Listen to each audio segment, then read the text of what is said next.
హల్లెలూయా.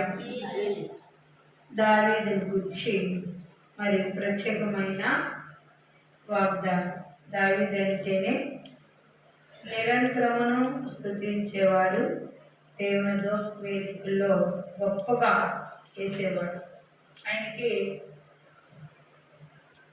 ఆకలేసే వారికి ఆహారం తినకపోతే ఎంత బాధో, ఆయన ప్రార్థన చేయకపోతే అంత బాధ. దేవుడితో మాట్లాడుకోకపోతే క్షణమైన ఉండలేదట. అట్లా దావీదు నిరంతరము ప్రార్థన చేసేవాడై ఉన్నాడు. అతని ప్రార్థన గొర్రెలు కాస్తున్నప్పుడే అతను విన్నప్పుడు దేవుడితో మాట్లాడుకోవడం సదాగా నేర్చుకున్నాడు. దేవుడితో నేర్చుకోవాలంట. మనము ఏ మాట పడితే ఆ మాట అన్నం కాదు, కానీ అవసరమైంది మనకి ఏది అవసరమో అది ప్రభువుకు తెలుసు.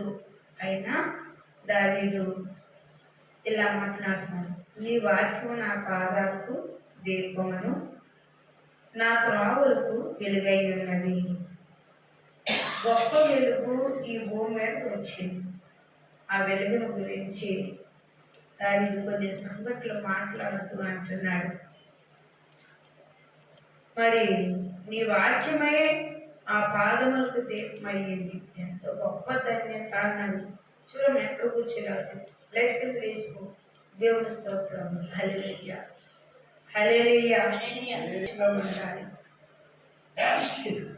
దేవుని మాటను నెరవేర్చాలని ఎవరైతే తాపత్రపడతారో వారి యందు నిరంతరము దేవుడు కార్యం చేయడం ఇష్టపడతారు. అందుకే ఇక్కడ వాక్యం చదివిస్తుంది. 116 చదువు. నీ మాట చొప్పునను హల్లెలూయా, హల్లెలూయా. నేను బ్రతుకున్నట్లు అంటే ప్రియులారా, దేవుని యందును నిలబడుచున్న ప్రతి బిడ్డల గురించి మనం జ్ఞాపకం చేసుకోవచ్చు.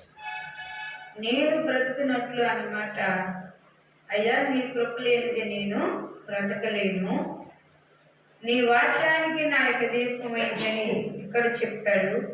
మరి నేను బ్రతుకు దేవులో నీ మాట చొప్పున నన్ను బ్రతికించుకొను అన్నాడు. నీ వాక్యము నన్ను నడిపించి ఆహారములో మనం ఉండేప్పుడంట ప్రియులారా, ఏది కోల్పోతున్నామో ఏది కొనుక్కున్నదో వెంటనే మనం చేయవలసిన పని ఏంటంటే మోకరమే. మోకరించి ప్రార్థన చేయి. అది ఎవరు నేర్చుకున్నారు? దావీదు నేర్చుకున్నారు అని మనం చూస్తే ప్రియులారా, అంటాడు ప్రార్థన చెయ్యకపోతే నాకు మాస్ పోస్టెట్ ఉండేది కదా. ప్రార్థన చేయాలని ఆ అలవాటు ఒక్కొక్క అలవాటు ఉంటుంది. ఉంటుందా కదా? ఒక్కొక్కరికి ఏ అలవాటు ఉంటుంది? ఉదయంలాగా టీ తాగకపోతే హల్లెలూయా. చూసారా, టీ తాగకపోతే ఉండలేదు. కొందరు ఎవరికైనా మాట్లాడే అలవాటు ఉందనుకో, ఇంకెవరైనా ఇంటికి వెళ్ళే అలవాటు ఉందనుకో, ఒక దగ్గరే కూర్చోబెట్టింది. అది మనసు చేసేస్తే అది ఎవరు కావాలి, ఎవరి ఇంటికి వెళ్ళేసుకోవాలి. నన్ను అట్టే కూర్చోబెట్టున్నారు అందరు అంటారు.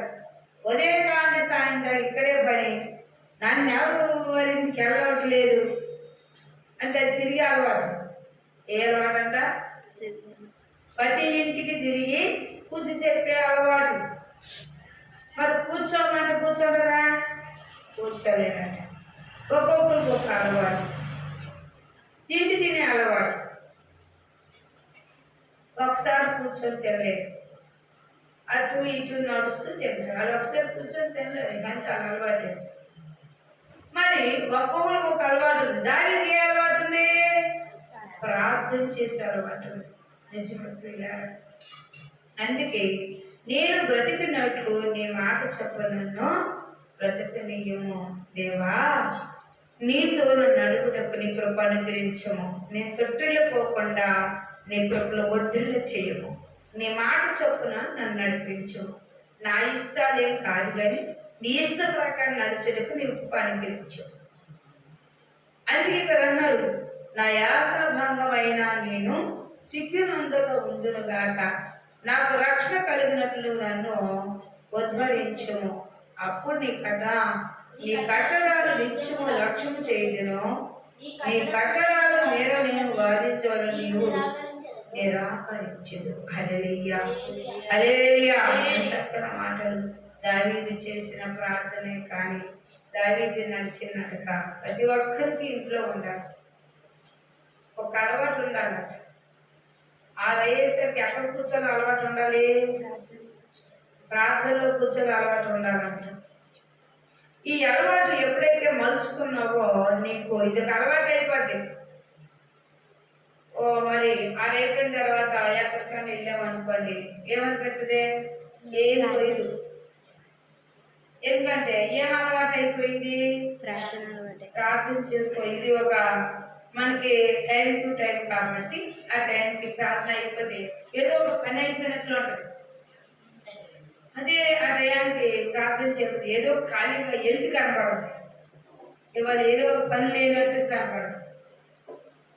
వాక్యం సెలవిస్తుంది, అలవాటు చేసుకోమన్నాడు. దేన్నైతే ప్రార్థనను అలవాటు చేసుకోవాలి, మోకరించడం అలవాటు చేసుకోవాలి, దేవుడితో గడపడం అలవాటు చేసుకోవాలి, దేవుడితో మాట్లాడడం అలవాటు చేసుకోవాలి, దేవుని యందు చూడడం అలవాటు చేసుకోవాలి. శ్రమలో, బాధలో, చింతలు. మరి యేసుక్రీస్తు వారు ఈ భూమి మీద వచ్చినప్పుడు మరి గొప్ప వెలుగు ప్రకాశించింది. ఆ వెలుగును చూసిన ఆ యొక్క గొర్రె కాపర్లో ఏం అలవాటు చేసుకున్నారు పిల్లరా? చూడండి, సువార్త చేయడం అలవాటు చేసుకున్నారు వారు. మరి యేసుక్రీస్తు వారికి యెషయా గ్రంథంలో మనము 9వ అధ్యాయంలో రాయబడిన మాట మనం చూస్తే, నాకు కుమారుని అనుగ్రహించబడను, ఆయన భుజాల మీద రాజభారం ఉండెను. ఆయనకి ఎన్ని పేర్లు? నిత్యుడగుడు తండ్రి, ఆశ్చర్యకరుడు, ఆలోచనకర్త, బలవంతుడైన దేవుడు, సమాధానకర్త. అతనికి పేరు పెట్టబడను. దావీదు నిత్యం స్తుతించేవాడు. ఆయనకి పేరు కూడా పెట్టాడు. ఏమని పేరు పెట్టాడు?